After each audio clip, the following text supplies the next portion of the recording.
സുഹാനിയുടെ cooking ചാനലിലേക്ക് എല്ലാവർക്കും welcome. ഇന്ന് ഒരു അങ്കമാലി മാങ്ങാക്കറിയാണ് നമ്മൾ ഉണ്ടാക്കുന്നത് കേട്ടോ.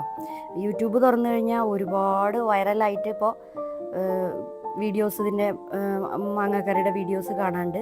നമ്മുടെ പറമ്പിലാണെങ്കിൽ ഇപ്പോൾ കുറേ മാങ്ങ നിൽക്കുന്നുണ്ട്. അപ്പോൾ ഞാനതിന്നൊരു 4 മാങ്ങ പറിച്ചു. നമുക്കതൊന്ന് ഉണ്ടാക്കി നോക്കാം. അതിനായിട്ട് കുറച്ച് ഐറ്റംസ് നമുക്ക് റെഡിയാക്കാനുണ്ട് കേട്ടോ. അത് ഞാനൊരു 3 സവാള നൈസായിട്ട് അരിഞ്ഞു വെക്കുന്നുണ്ട്.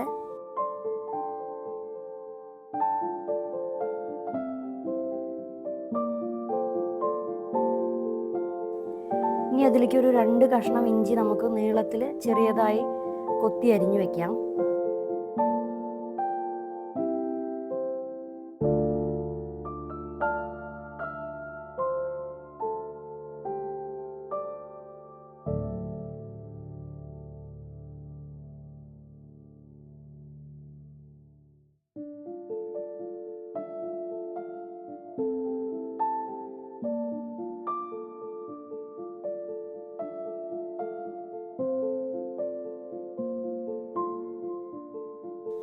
ഇനി നമുക്ക് അതിലേക്ക് ആവശ്യമായിട്ടുള്ള കറിവേപ്പില എടുത്ത് വെക്കാം. അതേപോലെ പച്ചമാങ്ങ തോല് കളഞ്ഞിട്ട് ഒന്ന് കൊത്തി അരിഞ്ഞിട്ട് വെക്കാം കേട്ടോ. നമ്മൾ പീസസായി കഴിക്കാൻ വേണ്ടിയിട്ട് പീസസ് ആക്കില്ലേ, അതേപോലെ നീളത്തിൽ കൊത്തി അരിഞ്ഞിട്ട് വെക്കാം.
അങ്ങനെ 4 മാങ്ങ നമ്മൾ ഈ ഷേപ്പിൽ അരിഞ്ഞിട്ട് റെഡിയാക്കി വെച്ചിട്ടുണ്ട് കേട്ടോ.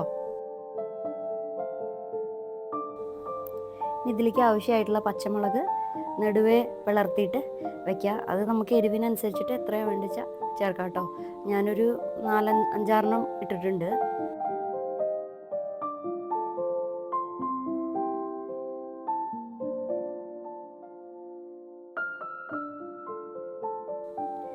ഇനി ഇതിലേക്ക് കുറച്ച് കുഞ്ഞുള്ളി കൂടിയിട്ട് ആവശ്യമായിട്ടുണ്ട് കേട്ടോ. അതൊന്ന് ചെറിയതായിട്ട് അരിഞ്ഞിട്ട് വെക്കാം കേട്ടോ.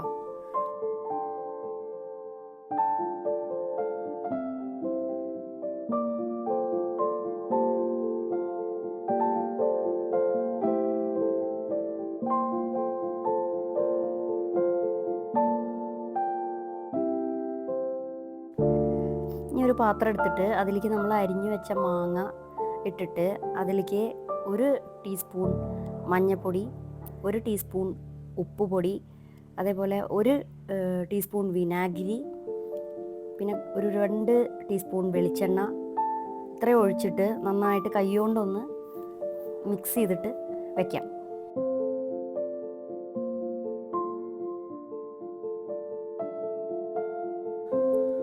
ഇനി ഇതേപോലെ തന്നെ ഒരു പാത്രം എടുത്തിട്ട് അതിലേക്ക് നമ്മുടെ അരിഞ്ഞു വെച്ചിട്ടുള്ള സവാള, അതേമാതിരി അരിഞ്ഞു വെച്ചിട്ടുള്ള ഇഞ്ചി, പച്ചമുളക്, 1 ടീസ്പൂൺ മഞ്ഞൾപ്പൊടി, അതേപോലെ 2 ടീസ്പൂൺ മുളക് പൊടി, ഒരു 3-3.5 ടീസ്പൂൺ മല്ലിപ്പൊടി, വെളിച്ചെണ്ണ, ഒരു ടേബിൾ സ്പൂൺ വെളിച്ചെണ്ണ ഇതിട്ടിട്ട് ഇതുമാതിരി നന്നായിട്ട് കൈ കൊണ്ട് അമർത്തി കുഴച്ചിട്ട് എടുക്കണം കേട്ടോ. അപ്പോൾ അതിൽ നിന്ന് ആ ജ്യൂസ്, ഉള്ളിയുടെ ജ്യൂസൊക്കെ ഇങ്ങനെ വരുന്ന പോലെ കുഴച്ചിട്ട് എടുക്കണം. ആ മിക്സ് ചെയ്യണതിലാണ് അതിൻ്റെ ടേസ്റ്റ് കേട്ടോ. ഈ മസാലയ്ക്ക് ആവശ്യമായിട്ടുള്ള ഉപ്പും കൂടിയിട്ട് ചേർത്ത് കൊടുക്കണം.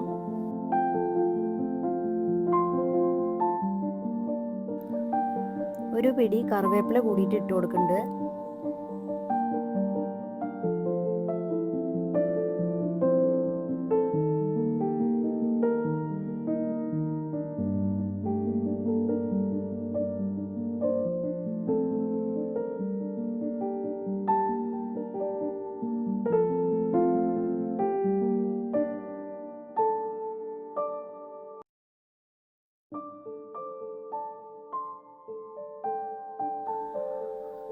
ഇനി ഇതിലേക്ക് നമുക്ക് മാങ്ങ പീസസും കൂടി ഇട്ട് കൊടുത്തിട്ട് രണ്ടും കൂടിയിട്ടൊന്ന് മിക്സ് ചെയ്യാം.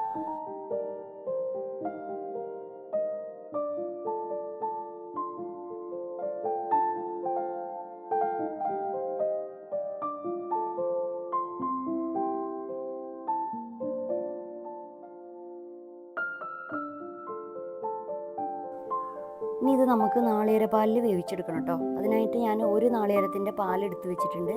നമുക്കിത് രണ്ടാം പാലിൽ വേവിച്ചെടുത്തിട്ട് അതൊന്ന് കുറുകി വരുന്ന സമയത്ത് ഒന്നാം പാൽ ഒഴിച്ചിട്ട് ഒരു തിള തിളയ്ക്കുമ്പോൾ നമുക്ക് ഓഫ് ചെയ്യാം.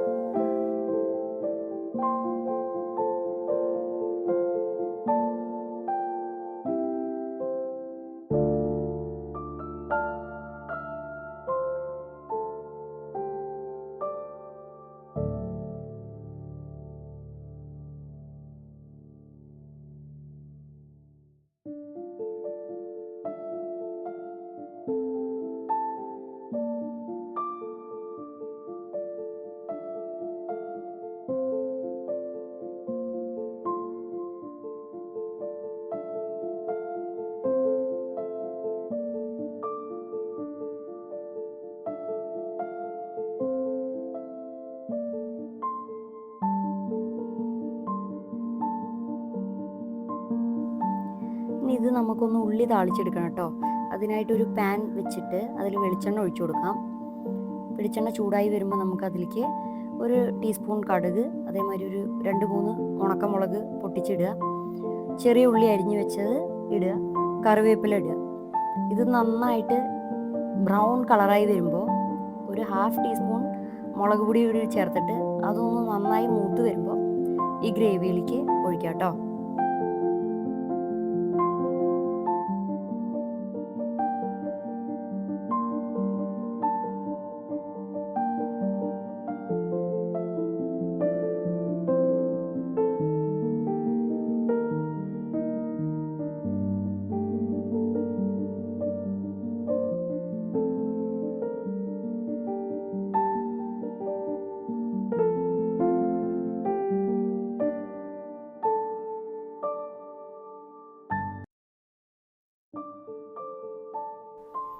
നല്ല ടേസ്റ്റുള്ള കറിയാണ് കേട്ടോ. ഇത് മാത്രം മതി നമുക്ക് ചോറുണ്ണാനായിട്ട്. എല്ലാവരും ട്രൈ ചെയ്ത് നോക്കണം. അതേമാതിരി എൻ്റെ ചാനലൊന്ന് സബ്സ്ക്രൈബ് ചെയ്യുകയും ചെയ്യണം കേട്ടോ.